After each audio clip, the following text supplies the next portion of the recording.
দেখুন, সামনেই পুজো, কিন্তু ব্যবসা সেভাবে চলছে না। অনেক কারণে ব্যবসা ঠিকভাবে চলে না। তার নানা ধরনের কারণ হতে পারে। যদি আপনি দেখছেন আপনার ব্যবসার স্থানে বিক্রয় বাট্টা একদম বন্ধ হয়ে গেছে, হচ্ছেই না। দোকান বা অফিস খুলে বসছেন, কাস্টমারের দেখা নেই। এমনটি হয়েই থাকে। আর একই পণ্য নিয়ে আপনার পাশের দোকান কিন্তু রমরমিয়ে চলছে। এমনটি অনেক সময় হতে ভীষণভাবে দেখা যায়। তাহলে কৌশিকী অমাবস্যা অথবা আলোক অমাবস্যার দিনকে আপনারা আপনার দোকানে অথবা প্রতিষ্ঠানে বসে কাজটি আপনাকে করতে হবে।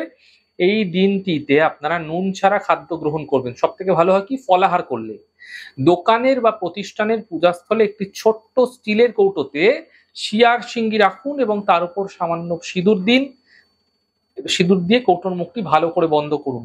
এরপর একটি ছোট্ট মন্ত্রের জপ ১০৮ বার অর্থাৎ এক মালা অবশ্যই করুন। ওম আকর্ষয় স্বাহা, ওম আকর্ষয় স্বাহা, এই মন্ত্রের পাঠ এক মালা করুন। তারপর লাল রেশমি কাপড়ে কৌটোটি মুড়ে আপনার ক্যাশ বাক্সে রেখে দিন। যেখানে আপনি টাকা পয়সা রাখেন সেখানে রেখে দিন। এরপর থেকে প্রতিদিন এক মালা অর্থাৎ ১০৮ বার করে ডেলি, সকালবেলা হতে পারে, সন্ধ্যাবেলা হতে পারে, মন্ত্রের জপটি করে চলুন।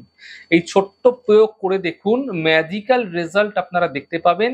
ব্যবসা ক্ষেত্রে দ্রুত দ্রুত আপনারা দেখবেন আপনার ব্যবসায় আকস্মিক লাভ অবশ্যই হতে আপনারা দেখতে পাবেন।